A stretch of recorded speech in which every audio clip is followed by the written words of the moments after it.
విమాన ప్రమాదంపై అనేక అనుమానాలు వ్యక్తమవుతున్నాయి. కనీసం నిమిషం కూడా గాల్లో విమానం లేదా? ఆ మాట మీ ముందుంచే ప్రయత్నం చేస్తుంది ఆర్టీవీ. ఎగ్జాక్ట్ గా దీన్ని డికోడ్ చేసేందుకు మీ ముందుంచే ప్రయత్నం చేస్తుంది. ఆ విజువల్ మీరు చూడొచ్చు. సెకండ్స్ తో సైతం ఆ కౌంట్ డౌన్ మీ ముందుంచే ప్రయత్నం చేస్తుంది. టేక్ ఆఫ్ కి సంబంధించి మీరు చూడొచ్చు. 17వ సెకండ్ దగ్గర టేక్ ఆఫ్ అయింది. 17వ సెకండ్ దగ్గర టేక్ ఆఫ్ అయిన తర్వాత మీరు చూస్తే 30వ సెకండ్ చూసి 26, 27, 28, 29, 30 అంతే. అక్కడ ఆల్టిట్యూడ్ కోల్పోయింది, ఎత్తు కోల్పోయింది, ఎత్తు తగ్గిపోతుంది చూడండి. ఇక్కడ ఈ తర్వాత 37, 38, 39, 40, 41, 42, 43, 44, 45, 46, 47, 48, 49, 50 అంతే. 49, 50 సెకండ్ల మధ్య పెద్ద శబ్దంతో పేలుడు సంభవించింది. ఇక్కడ ఒక్కసారి మీరే మాట్లాడే ప్రయత్నం చేయండి. టేక్ ఆఫ్ అయింది కదా, టేక్ ఆఫ్ అయినా అంటే 1వ సెకండ్ నుంచి మొదలు పెడితే 17వ సెకండ్ సందర్భంలో టేక్ ఆఫ్ అయింది. అయిన తర్వాత 30వ సెకండ్కి సంబంధించి అక్కడి నుంచి ఆ ఆల్టిట్యూడ్ని కోల్పోయింది, అంటే ఎత్తును కోల్పోయింది 30వ సెకండ్ దగ్గర. ఆ తర్వాత నుంచి 40వ సెకండ్ ఆ ప్రాంతంలో చాలా ఎత్తు కోల్పోయింది. ఆ తర్వాత 50వ సెకండ్ దగ్గర నేలను తాకేసింది. దాదాపుగా 50వ సెకండ్ అంటే 50 సెకండ్ కూడా కాదు, 49వ సెకండ్ దగ్గరే కుప్పకూలిపోయింది, పేలిపోయింది. 600 అడుగుల ఎత్తు కూడా చేరుకోలేదు అంటూ కూడా ప్రస్తుతం చర్చ జరుగుతుందంటే అర్థం చేసుకోవచ్చు. కొన్ని సందర్భాల్లో 800 అడుగులు చేరుకుందన్న మాట వినిపిస్తోంది, కొన్ని సందర్భాల్లో 600 అడుగుల వరకు చేరుకుందన్న సమాధానం వినిపిస్తోంది.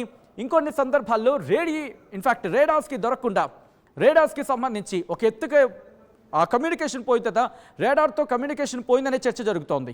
ఇప్పుడు ఇక్కడ అనేక క్వశ్చన్స్ రైజ్ అవుతున్నాయి. ఆ క్వశ్చన్స్ ఏంటి, ఆ అనుమానాలు ఏంటి? మరి ముఖ్యంగా ఒక 4 క్వశ్చన్స్ అయితే మాత్రం రైజ్ అయిన సందర్భం కొద్దిసేపటి క్రితమే ఆర్టీవీ మీ ముందు ప్రయత్నం చేస్తుంది. ఇప్పుడు ఇక్కడ అనేక ప్రశ్నలు తలెత్తుతున్నాయి, అవి కూడా సోషల్ మీడియా వేదికగా. ఒకసారి సోషల్ మీడియా వేదికగా తలెత్తుతున్న ఆ ప్రశ్నలేంటి, ఆ అనుమానాలేంటి, వాటన్నిటిని కూడా మీ ముందు ప్రయత్నం చేస్తోంది ఆర్టీవీ.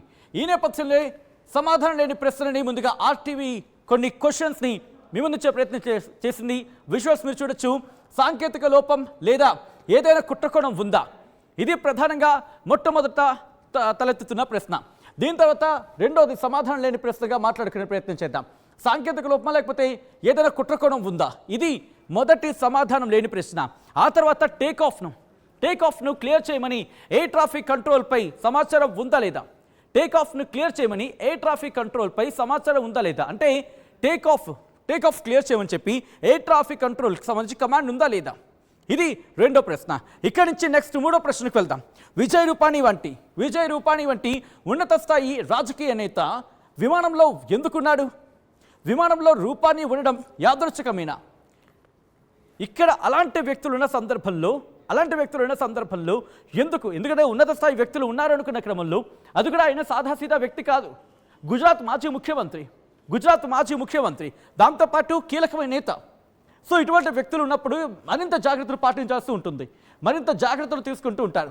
అలాంటి క్రమంలో ఏం జరిగింది? ఇది. దాని తర్వాత 4వ సమాధానం లేని ప్రశ్న. ప్రమాదానికి ముందు డిస్ట్రెస్ సిగ్నల్ ఎందుకు ఇవ్వలేదు? ప్రమాదానికి ముందు డిస్ట్రెస్ సిగ్నల్ అనేది ఒకటి ఉంటుంది, అది ఎందుకు ఇవ్వలేదు అనేది ఇంకొక ప్రశ్న ఇక్కడ తలెత్తుతోంది. ఇలాంటి సమాధానం లేని ప్రశ్నలు చాలా ఉన్నాయి. ఇవి ఆర్టీవీ వేదిక కొన్ని క్వశ్చన్స్ రైజ్ అవుతూ ఉంటే సోషల్ మీడియా వేదికగా మరిన్ని ప్రశ్నలు ఇప్పుడు తలెత్తుతున్నాయి. వాటిని కూడా నేను మీకు చెప్పే ప్రయత్నం చేస్తాను. దీంట్లో నేరుగా నేను ఇంగ్లీష్లో చెప్పే ప్రయత్నం చేస్తాను, ఎందుకంటే ఇక్కడగా ఈ ప్రశ్నలు చాలా ఆసక్తికరంగా మారుతున్నాయి. ప్రస్తుతం సోషల్ మీడియాలో చక్కర్లు కొడుతున్నాయి. ఏంటంటే మరి ముఖ్యంగా ప్లేన్కి సంబంధించి నిమిషం కన్నా తక్కువగానే గాల్లో ఉంది అంటే, ఇంకా చెప్పాలంటే ప్రహరీ గోడ మీరు చూడొచ్చు. ఆ విమానం ఆ ఎయిర్పోర్ట్ ప్రహరీ గోడ దాటగానే పడిపోయింది, కుప్పకూలిపోయింది. అంటే నిమిషాల వ్యవధిలోనే జరగడానికి కారణం ఏంటి? గాల్లో కరెక్ట్గా నిమిషం కూడా లేదు. మనం చూసాం కదా, 17వ సెకండ్ దగ్గర టేక్ ఆఫ్ చేసుకుంది, 50వ సెకండ్ దగ్గర పడిపోయింది. అంటే నేలకు ఒరిగిపోయింది, నేల కూలిపోయింది, పేలిపోయింది ఏకంగా. అంటే దాదాపుగా ఎన్ని సెకండ్లు? ఇదొక 3 సెకండ్లు, అంటే 33 సెకండ్లు అనుకోవచ్చా? అంతే కదా, 33 సెకండ్లే కదా. 17వ సెకండ్ దగ్గర టేక్ ఆఫ్ తీసుకుంది, 50 సెకండ్ దగ్గర కుప్పకూలిపోయింది. అంటే 37 సెకండ్లో నేను టేక్ ఆఫ్ అయిపోయింది, ప్రమాదం తలెత్తింది, ఆల్టిట్యూడ్ కోల్పోయింది, ప్రమాదానికి గురైపోయింది, పేలిపోయింది. ఇవన్నీ ఎన్ని 37 సెకండ్లే. రిమెంబర్ 37 సెకండ్లు మాత్రమే, 37 సెకండ్లు మాత్రమే అనేది ఇక్కడ ప్రధానంగా క్వశ్చన్ రైస్ అవుతోంది. దీని తర్వాత ఇది 600 అడుగులకు సంబంధించి 600 అడుగులకు కూడా చేరుకోలేదు అనేది ఇంకోటి. దీని తర్వాత ల్యాండింగ్ గేర్కి సంబంధించి అక్కడ చర్చ మొదలైందా. దాంతోపాటు ఆ విజువల్స్ మీరు చూడొచ్చు, రైట్, ఒక్కసారి మీరు చూడొచ్చు. సేమ్ ఫ్లైట్ నిన్న కూడా ఇది ఇష్యూ సంబంధించి అక్కడ ప్రయాణికులు ఆందోళన దిగారు ఫస్ట్ విండోలో. ఒక్కసారి ఫస్ట్ విండోకి సంబంధించి విషయాలు మీరు చూస్తున్నారు. నిన్న కూడా సేమ్ ఫ్లైట్ ఎయిర్ ఇండియాకి సంబంధించి 171 ఈ ప్రమాదానికి గురయ్యే అంశానికి సంబంధించి నిన్న కూడా ఈ విమానం ప్రమాదానికి గురయ్యే ఒక రోజు ముందు కూడా బోయింగ్ 787-8 అనేది కూడా నిన్న కూడా ఇక్కడ ఇష్యూ తలెత్తింది. అంటే ఇక్కడ ప్రయాణికులు ఎయిర్ ఇండియాకి సంబంధించి సాంకేతిక లోపంతో వాళ్ళు అక్కడ వాగ్వాదానికి దిగారు ఎయిర్ ఇండియా సిబ్బందితో. నిన్న సాంకేతిక లోపం. ఆ తర్వాత ఈరోజు ఢిల్లీ నుంచి అహ్మదాబాద్కి వచ్చేటప్పుడు ప్రయాణికులు ఇబ్బంది పడ్డ వాతావరణం. ఒక్కసారి నేను మీకు విజువల్ టు విజువల్ ఎక్స్ప్లెయిన్ చేస్తాను. ఫస్ట్ నిన్నటిది ఇదిగో. నిన్న సాంకేతిక లోపానికి సంబంధించి మీరు చూడొచ్చు. సాంకేతిక లోపం తలెత్తిన తర్వాత ప్రయాణికులు అందరూ కూడా ఆందోళన వ్యక్తం చేశారు. ఇది ఇక్కడ చూడండి, వాళ్ళందరూ కూడా గేట్ దగ్గర ఆందోళన వ్యక్తం చేశారు. అక్కడ సిబ్బందితో మాట్లాడుతున్న పరిస్థితి. మొత్తం వాళ్ళందరూ కూడా అక్కడ ఎయిర్ హోస్టెస్కి సంబంధించి మాట్లాడుతున్నారు. వాళ్ళందరూ కూడా అక్కడ నించొని వాళ్ళతో మాట్లాడుతున్న సందర్భం. అది నిన్నటి ఘటన ఎయిర్ ఇండియాకు సంబంధించి. కట్ చేస్తే ఇదిగో ఈరోజు పరిస్థితి. ఈరోజు ఆ ప్రయాణికుడు ఫిర్యాదు చేశాడు. ఆ వీడియో రిలీజ్ చేయబట్టి దాంట్లో అసలు సమస్య ఏంటో కాస్తైనా బయటకు వచ్చింది. ఏసీ పనిచేయట్లేదట. దాంతోపాటు ఇంకేమంటున్నాడు, దాంట్లో ఏసీ పనిచేయట్లేదు, దాంతోపాటు అక్కడ ముందున్న స్క్రీన్స్ పనిచేయట్లేదు, ఎక్కడ సపోర్ట్ లేదు. ఇది అతగాడు అంటున్న మాట. దాంతోపాటు ఈరోజు ప్రమాదం. అంటే 3 రోజుల నుంచే సమస్య వెంటాడుతోంది. ఇది క్లియర్ కట్గా నెగ్లిజెన్సీ అయినా మీరే సమాధానం చెప్పే ప్రయత్నం చేయండి, మీరే మాట్లాడే ప్రయత్నం చేయండి. మొదటి ఘటన నిన్న సాంకేతిక లోపం. దాంతోపాటు ఈరోజు ఒక వ్యక్తి ఇదే ఇష్యూని ట్రిగ్గర్ చేయడం, ఈరోజేమో ప్రమాదం. ఈ 3 విషయాలు చూస్తేనే మనకు అర్థమవుతోంది రోజుల వ్యవధిలోని ఇంత ప్రమాదానికి కారణాలు కనుక్కోవాల్సిన అవసరం ఉండదు. సాంకేతిక లోపాలు ఒక తలకాయ నొప్పి. దాంతోపాటు ప్రయాణికులు ఫిర్యాదు తలకాయ నొప్పి. ఈరోజు ప్రమాదం. విమానయానాన్ని సంబంధించి ప్రశ్నల వర్షం కురిపిస్తోంది. ఎవరు నిర్లక్ష్యం? ఎందుకు నిర్లక్ష్యం? ఎవడి ప్రాణాలంటే మీకు చులక? ఎవడి ప్రాణాలను మీరు పట్టించుకోరు? సామాన్యుడి ప్రాణాలంటే అంత చులకనైపోయాయా? ఈరోజు ఈ వ్యక్తులు కంప్లైంట్ ఇచ్చిన విజువల్స్ బయటకు వస్తున్నాయి కాబట్టి, ఈరోజు ప్రమాదం జరిగిన తర్వాత వీళ్ళు మాట్లాడుతున్న కంప్లైంట్ బయటకు వస్తున్నాయి కాబట్టి ఏం జరుగుతుందో తెలుస్తుంది. ఎన్నిసార్లు చూడట్లేదు ప్రయాణికులు ఎయిర్పోర్టులో ఆందోళనకు దిగుతూ ఉంటే ఇది సర్వసాధారణమే. ఇది usual and this is casual. Stop your calling usual and casual. Respect the common citizen. Respect their rights. Respect them. ఈరోజు జరిగిన ఘటన కేవలం విమానయానానికి సంబంధించే కాదు, భారతదేశానికి ఒక మచ్చగా మిగిల్చిన పరిస్థితి. మీ నిర్లక్ష్యపు వైఖరి, మీరు నిర్లక్ష్యం వహించబట్టి ఈరోజు ఇంతటి ప్రమాదం. ప్రపంచం అంతా కూడా ఈరోజు భారత్ వైపు చూస్తోంది, ఎదుగుతోంది అనుకున్న క్రమంలో ఏంటి మచ్చ? మీ నిర్లక్ష్యం కాదా? ఒక్కటే ఆలోచించండి. బహుశా ఆలోచించకపోతే మీ కర్మ. ఎందుకంటే ప్రజలు మిమ్మల్ని పట్టించుకోరు, వాళ్ళ ఆలోచన వేరేలా ఉంటుంది. విమానయానానికి సంబంధించి ఆలోచించాల్సిన పరిస్థితి ఇది. ఏ ఒక్క ఎయిర్లైన్స్లో ఏ ఒక్క అన్నం కాదు.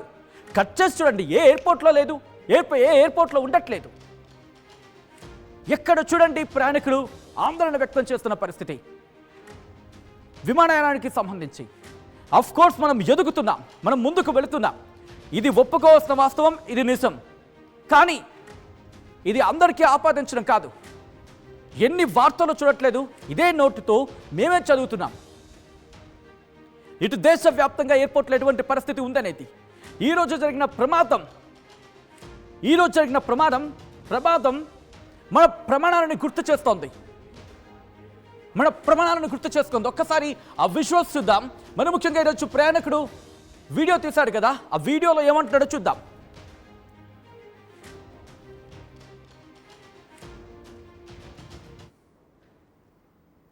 ఒకసారి ఈరోజు ప్రయాణికుడిది. To taxi, but this AC is not working. Look at everyone, and it's so many people. They are using these magazines. AC is not working at all. And as usual, your TV screens are also not working. Neither this button for calling the cabin crew. Nothing is working. Nothing. Not even the light is working. See, is this what you are providing? And as usual, that is why Air India is considered as one of the worst airlines in the world. AC is still not working, and today it is very, very, very hot in Delhi.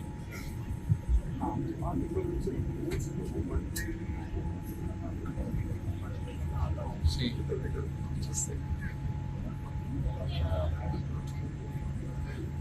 and it's a Dreamliner 787.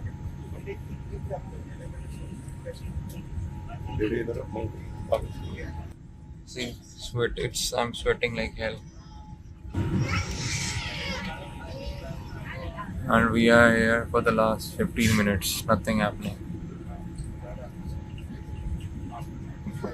Remote isn't working, nothing is working. I don't know. We are almost about to taxi, but this AC is not working. Look at everyone, and it's so many people. They are using these magazines.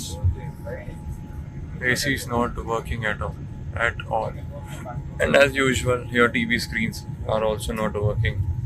Neither this button for calling the cabin crew. Nothing is working. Nothing. Not even the light is working. See. చూసారుగా ఆ వ్యక్తి ఏమంటున్నాడు. మరీ ముఖ్యంగా AC పనిచేయట్లేదు, దాంతోపాటు కనీసం ముందున్న బటన్స్ పనిచేయట్లేదు, స్క్రీన్ పనిచేయట్లేదు. ఇది ఏంటి? కామన్గా మీరు పెట్టినవి కదా, కామన్ థింగ్స్ కదా, where you should respect a customer కదా, అంతే కదా, ఒక కస్టమర్ని రెస్పెక్ట్ చేయాల్సిందే కదా. కానీ మీరు చేసింది ఏంటి?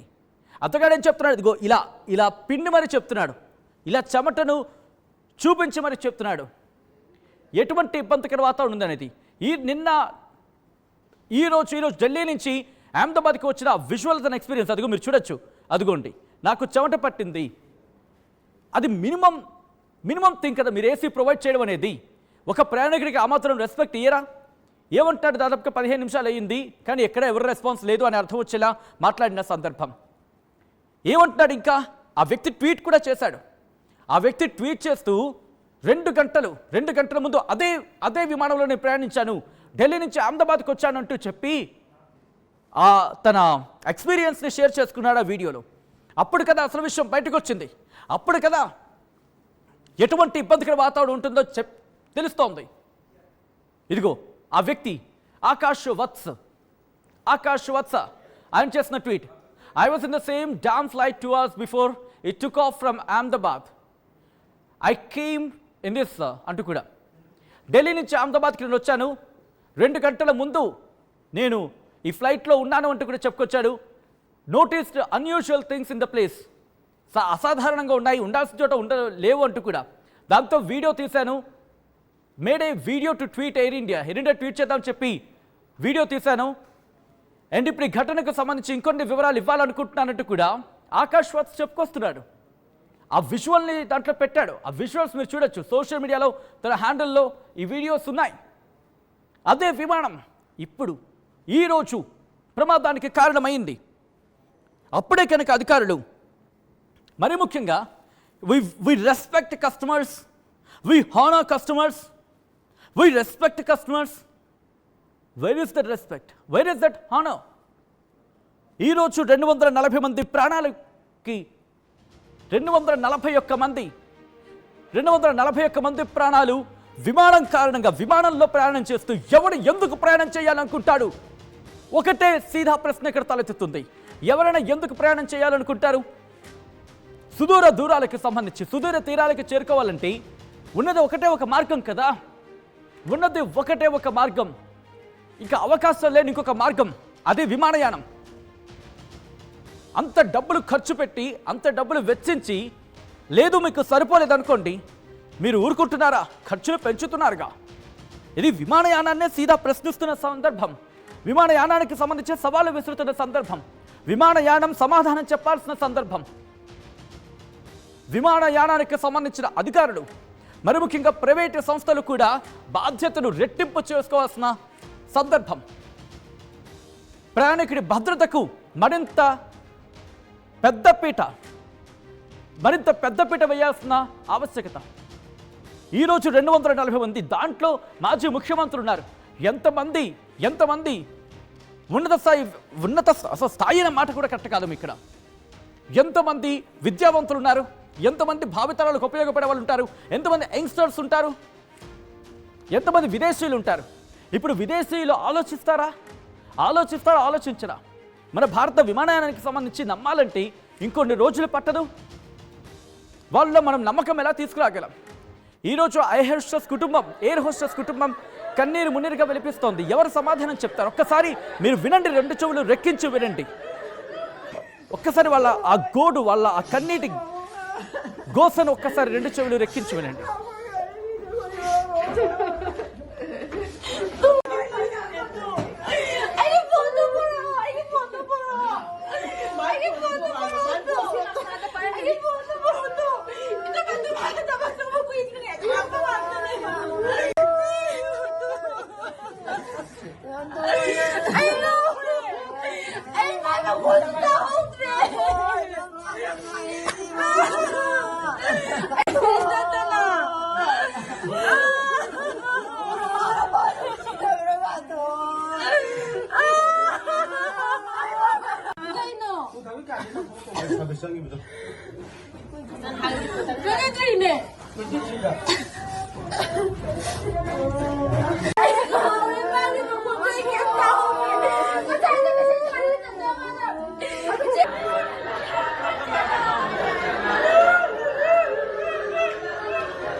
ఆ ఎయిర్ హోస్టెస్ కుటుంబం ప్రస్తుతం గుండెలు బాదుకొని ఏడుస్తోంది, గుండెలు అవిసేలా రోధిస్తోంది.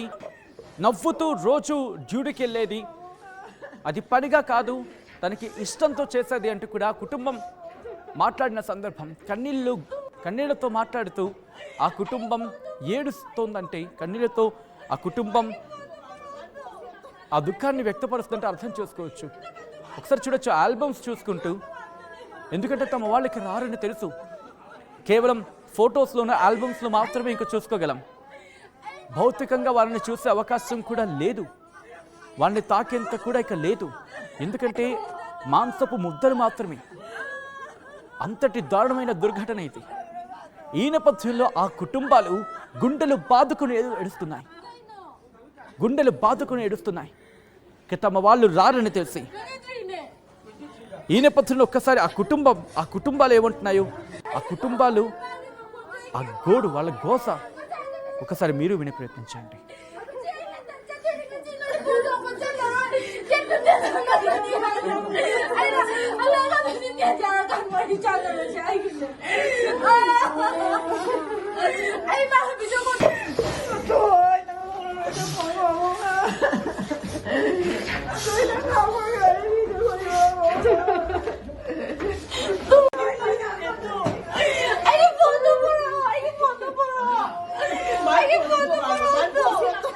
విజువల్స్ మీరు చూస్తున్నారు. ఆ కుటుంబం గుండెలు బాదుకుని మరి ఏడుస్తోంది. హృదయ విదారక ఘటన అందరి గుండెల్ని మెలివేస్తోంది, అందరి గుండెల్ని మెలిపెడుతోంది, అందరి గుండెల్ని పిండేస్తోంది. ఈ కథను మిమ్మల్ని కాస్త కలవరపరచచ్చు. దీనికి సంబంధించి తగిన జాగ్రత్తలు తీసుకోవాలని ఆర్టీవీ సూచించడం జరుగుతోంది.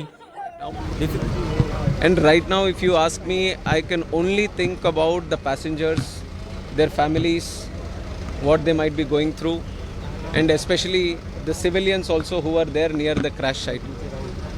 A lot of relief effort has been done already, right from Indian Army, NDRF, state police, medical departments, including aviation concerned departments. Everyone has attended immediately. The fire department, to the best of their abilities, they have been functioning here and doing the rescue operations. And we still have to find out the numbers. I don't want to put any wrong numbers to you, so we still have to go through the numbers.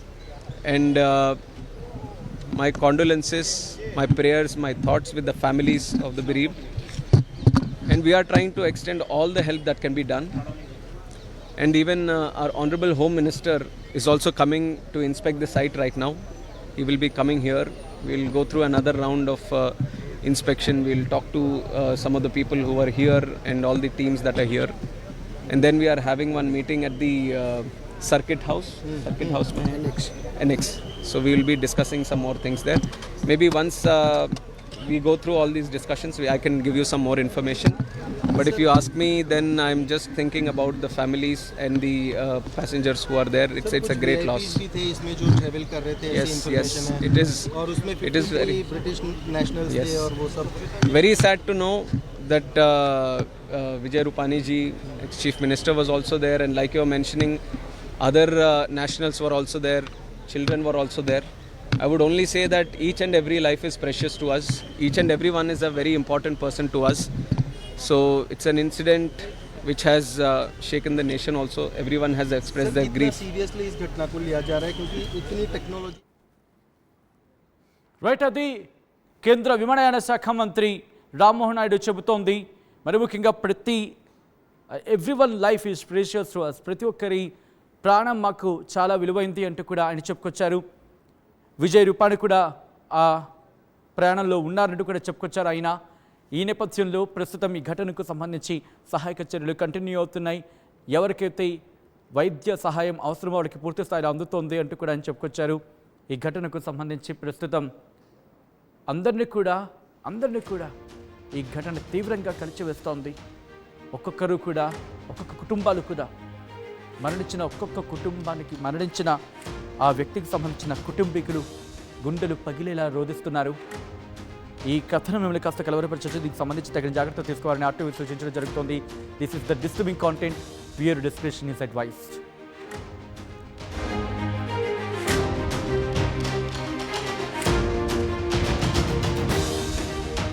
అసలైన తొలి వెలుగు. Follow WhatsApp @తొలి వెలుగు official.